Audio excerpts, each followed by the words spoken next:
Assalamualaikum warahmatullahi wabarakatuh dan semangat pagi. Apa kabar hari ini? Tentunya kabar baik-baik saja.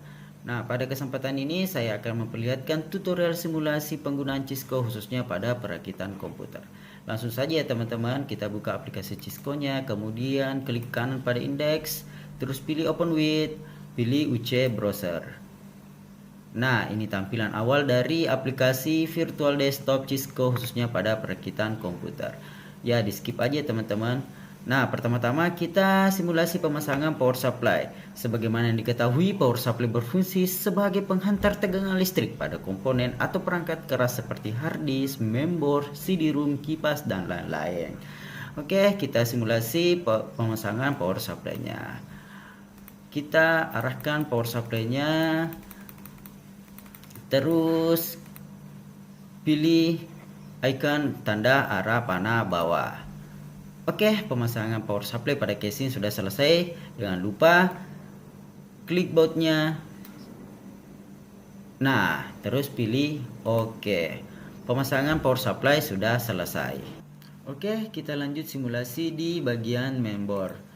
Di bagian mainboard ini terdapat beberapa bagian. Ada RAM atau memori, ada CPU atau biasa juga dikenal sebagai prosesor dan heatsink. Oke, pertama kita pasang atau simulasi cara pasang CPU. Nah, CPU atau prosesor juga dikenal sebagai otak dari komputer. Nah, setelah selesai pemasangan CPU-nya, jangan lupa dikunci. Setelah pemasangan CPU atau prosesornya, jangan lupa pemberian pastanya. Nah, setelah pemberian pasta, lanjut pemasangan heatsink. Heatsink atau kipas berfungsi mengatasi panas pada saat komputer beroperasi. Oke teman-teman, apabila setelah pemasangan heatsinknya sudah selesai, jangan lupa kabelnya dimasukkan di bagian mainboard. Oke, selanjutnya pemasangan RAM. Nah, RAM di sini berfungsi sebagai penyimpanan data yang diperlukan prosesor komputer untuk menyimpan aplikasi dan membuka aplikasi. Oke, pemasangan memori atau RAM selesai. Selanjutnya kita masuk di adapter card. Nah, adapter card ini berfungsi sebagai komponen-komponen tambahan yang sebenarnya komponen ini sudah ada pada bagian-bagian mainboard. Nah, contohnya kita simulasi pemasangan video adapter atau VGA. Oke, pemasangan power supply, mainboard, adapter card sudah selesai. Kita lanjut di internal drive. Internal drive di sini mempunyai komponen yaitu hard disk. Sebagaimana yang diketahui, hard disk berfungsi menyimpan data, file, serta dokumen-dokumen teman-teman. Oke, kita simulasi pemasangan hard disk ya.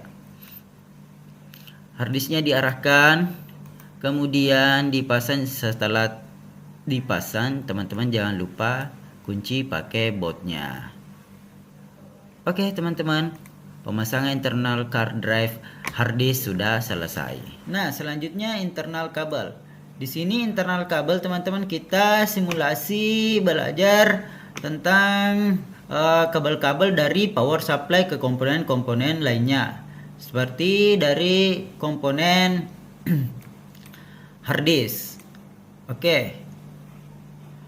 Selanjutnya komponen heatsink. Nah, di sini terdapat kabel SATA. Kunci dari kabel SATA ini yaitu pada indikatornya ada berbentuk huruf L. Nah, apabila sudah indikatornya ketemu L dengan huruf L-nya, maka pemasangan siap dilakukan.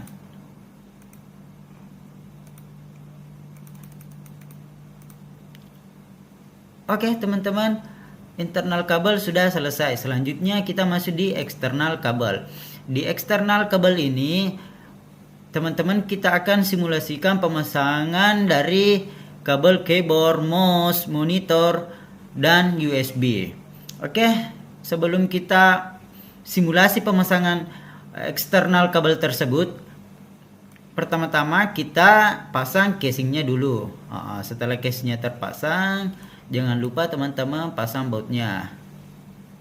Nah, setelah selesai pemasangan baut casing sudah dilakukan, maka selanjutnya kita simulasi pemasangan kabel eksternal. Pertama, monitor. Nah, kabel monitor di sini menggunakan jenis kabel VGA. Setelah terpasang kabel monitornya, kita lanjut pemasangan kabel keyboard.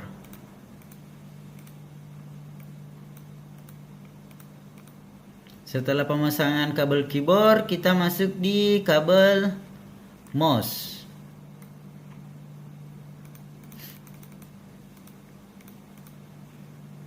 Nah, setelah pemasangan keyboard dan mouse selesai, di sini ada wireless antena. Wireless antena ini berfungsi sebagai penangkap jaringan WiFi. Nah, selanjutnya pemasangan Ethernet atau kabel LAN.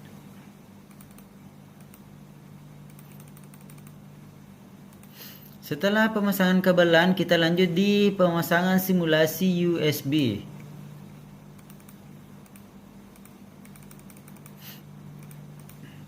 Setelah pemasangan eternal kabel mouse, keyboard, monitor, dan pemasangan case-nya, maka terakhir yaitu pemasangan power card, di mana power kabel ini antara penghubung dari power supply ke listrik PLN. Oke, komputer siap dioperasikan. Demikian simulasi dari virtual desktop aplikasi Cisco. Jadi saya tekankan kepada teman-teman, sebelum merakit di dunia nyata, alangkah baiknya merakit menggunakan secara virtual desktop terlebih dahulu demi keamanan perangkat teman-teman. Oke, assalamualaikum warahmatullahi wabarakatuh dan semangat pagi.